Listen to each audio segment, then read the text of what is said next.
আজও বিশ্ববাসীর কৌতূহলী চোখ ওমানের দিকে। দেশটির মধ্যস্থতায় পরমাণু কর্মসূচি নিয়ে ইরান যুক্তরাষ্ট্র চতুর্থ দফা আলোচনা আজ মাস্কাটে অনুষ্ঠিত হচ্ছে।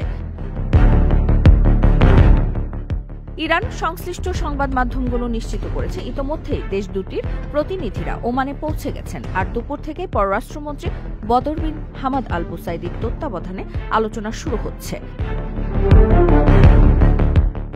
এর আগে ৩ মে ইতালির রাজধানী রোমে এই বৈঠকটি হওয়ার কথা ছিল, তবে লজিস্টিকগত কারণে তা স্থগিত করা হয়। ওমানের পররাষ্ট্রমন্ত্রী এক্স-এ দেয়া এক বিবৃতিতে জানিয়েছিলেন, লজিস্টিকগত কারণে নির্ধারিত যুক্তরাষ্ট্র ও ইরানের চতুর্থ দফার বৈঠকটির সময়সূচি পুনর্নির্ধারণ করা হবে। দুই পক্ষ সম্মত হলে ঘোষণা করা হবে নতুন তারিখ।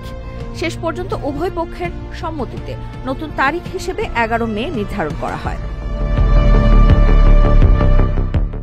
ওমান এর আগেও যুক্তরাষ্ট্র ও ইরানের মধ্যে ৩ দফা আলোচনায় সফলভাবে মধ্যস্থতা করেছে।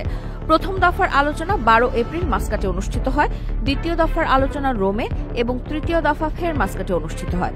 আলোচনার প্রতিটি ধাপে ওমান মধ্যস্থতাকারী হিসেবে গুরুত্বপূর্ণ ভূমিকা পালন করেছে। আকর্ষণীয় রেট ও দারুণ সব ডাটা বান্ডেল পেতে আজই ব্যবহার করুন ফ্রেন্ডলি সিম।